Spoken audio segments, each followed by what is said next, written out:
This topic is, so you're thinking about a crestie.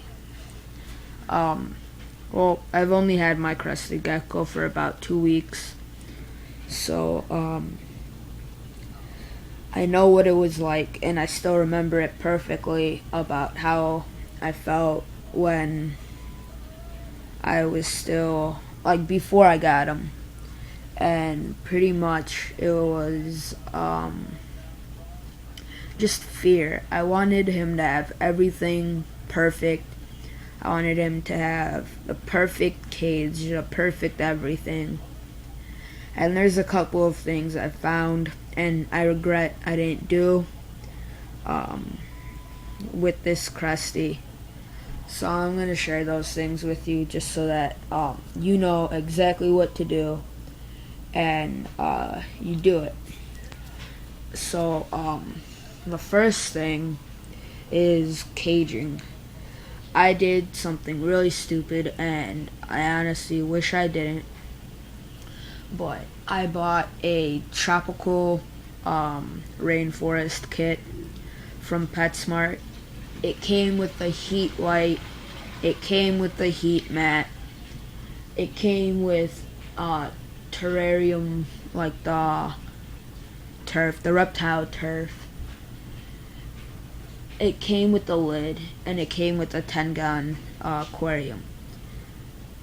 All those things, the heat lamp, the hood, or not the hood, the heat lamp, the heat mat, the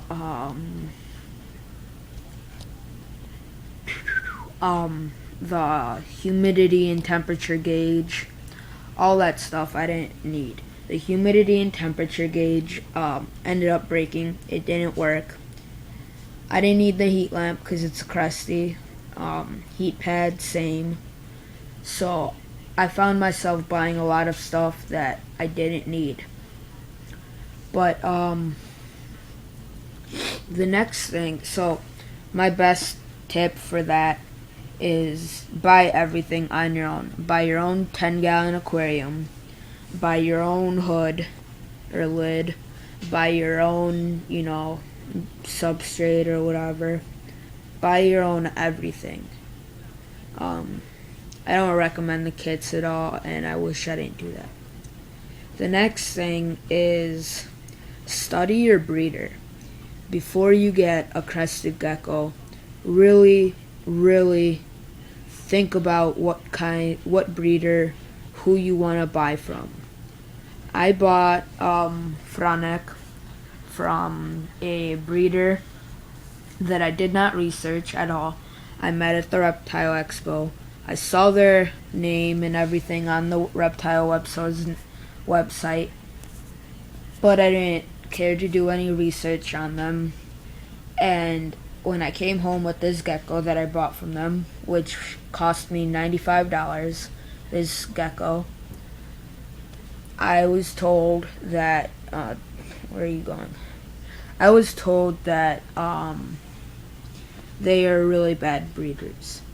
That the lady who breeds them has geckos that have a really weak system, and they've been known to get mouth rot or not eat at all. So that was really scary for me. At that moment, I turned on the jets and I just started researching every single possible thing about mouth rot and everything. I saw a forum on Pangea Reptiles, or PangeaReptile.com, about it from the same breeder and what she was curing for mouth rot. And it just sounded like hell. So he looks healthy, and people are telling me that Franek is past the age of when they normally get him, but that they wouldn't house any other crested gecko with him. So I don't plan on doing that, and I never did. I wanted to stick to one gecko, and that's it. But research your breeder, guys. I mean, really, it may seem stupid, like, oh, this will never happen to you. And that's what I thought, and it happened to me. But, really, don't be too scared. Another thing I want to talk about is, think about how old of a gecko you want to get. I decided to go with he's about to jump. I decided to go with a baby, only about 3 to 4 months old is what the breeder told me. And the reason, I gotta scratch my nose, hold on guys.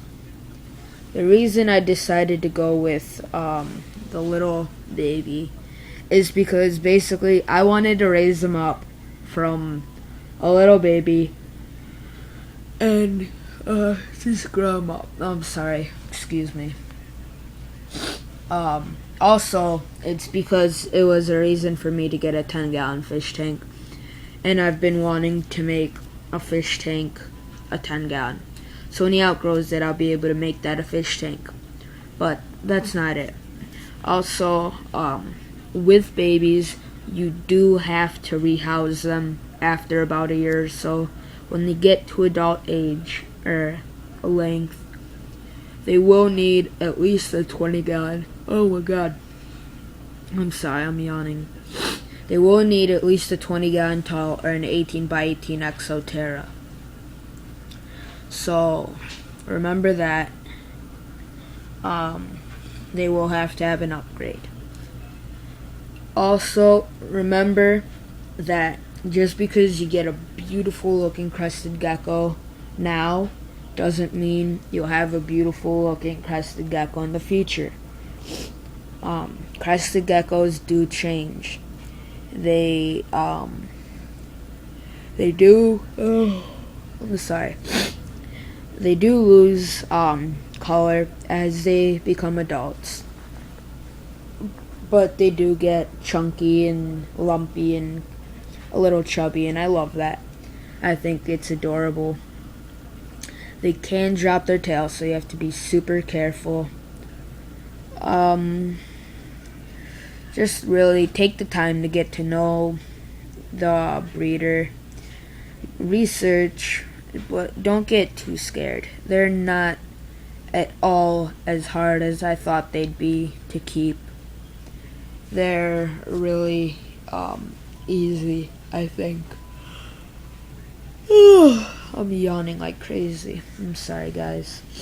It's already 9 o'clock, or like 9:30 here, and I'm supposed to be sleeping. Oh, not supposed to be, but whatever. Anyways, I'm sorry. Got off topic. Be aware that crested geckos do have other needs. And really, when you go to buy a crested gecko, always check for,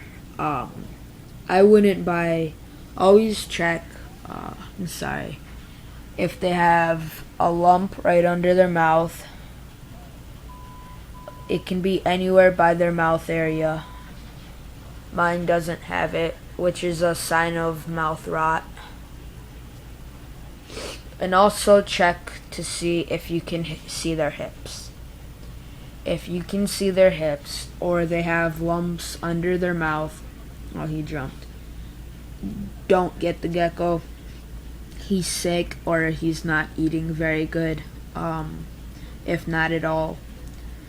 Always ask a breeder what their feeding schedule is, and if they say that they do not feed crested gecko diet at all, or that isn't the biggest part of their diet, don't buy their gecko.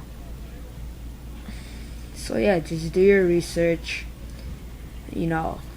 Be wise and careful about your gecko, and Pick out a beautiful gecko that you know you'll love for the rest of your time. Don't buy one and then a couple weeks later decide that you're bored of it and you want a different one or you don't want it at all. Be careful with your geckos and what you choose because they can live to 15 or 20 years.